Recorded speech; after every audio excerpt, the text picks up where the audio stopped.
Hello, everyone. Thank you for checking out this episode of Nerd Caliber. I'm here with Jichiie, and what do you have for us for today? I have my Star Guardian Ahri cosplay from League of Legends. This looks great. I'm glad we got some of the tails to fit into the shot. Yeah. Um, wow. So tell us about this cosplay. Well, she is a magical girl, which is what originally drew me towards her because I love magical girls. But also, I main Ahri in League of Legends, so I play her a lot. Might as well cosplay her. So originally, what drew me to this specific one is because of the magical girl aspect. They actually released skins for different characters that, although they were magical girls, I was like, no, I don't really like them as much. But then when they released this, I had to. I really did have to. So I say the favorite part of this is the tails, as you mentioned just now, because they move. How did you build the tails for all that? Like, how's that constructed? Oh, well, all of the tails are made from fur and then a wire inside them with a little like rounded bit at the end. And then all of them attached to a wooden panel, kind of like this size, at my back, which has a belt on it. And it was the only way I could kind of figure out how they could still flop around but be attached to me. So, Is it heavy to wear? um, for about an hour, not really. For like a whole day at a convention, yes. Oh, okay, okay. So the costume itself, how did you construct that? Well, when I started it, it was as they released the art, so I didn't really have much things to go on except for the front. So I ended up buying it in the game so I could get the 360 view of it. And what I did was I covered myself, at least my torso, in cling film and tape, like duct tape, and drew out all of the little parts of it so I could have like all of it but in my size. And then it was just a case of cutting everything out, then cutting it out of the fabric and attaching it all together. Okay. I love the wig and the ears. What can you tell us about that? Well, the ears are from the same fur as these bad boys, but I painted them with acrylic paint and water.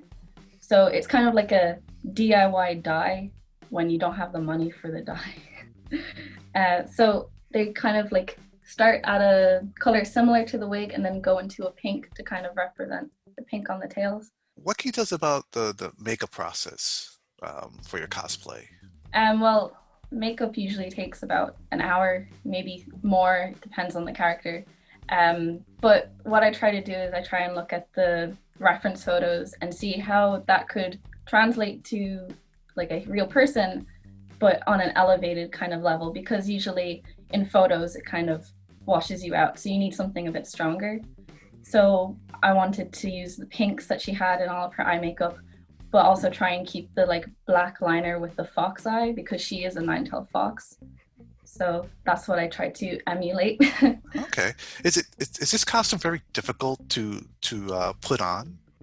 Not really. I used a stretchy material for the top, so it doesn't have any closures. You just kind of put it on. Same with the gloves, stretchy material, so you can just put them on.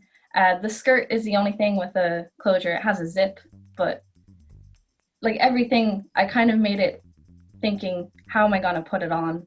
Because when you're at a con and you're in a hotel room and there's minimal supplies around you, you really need to be able to put everything on without anything breaking. Oh, wow. If I may ask, what's the total cost of this cosplay? Um, I'm a bit of a hoarder, so I have a lot of materials. So in total, it probably cost me about 30 euro. I don't know what that is in dollars. And that included the wig. That was the main thing that I had to buy. But for everything else, I more or less had everything on hand because I am a hoarder.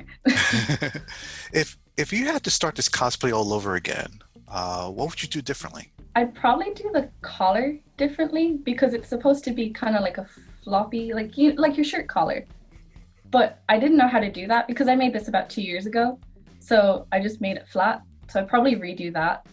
And I might find an easier way to attach the tails because the belt is a bit uncomfortable. It's kind of like an old belt that I just was like, yeah, I don't need it. I'll just put it on the cosplay. So why did you pick, like, I mean, you could have made any character into a cosplay. What made you decide to choose this one? What about the character appealed to you?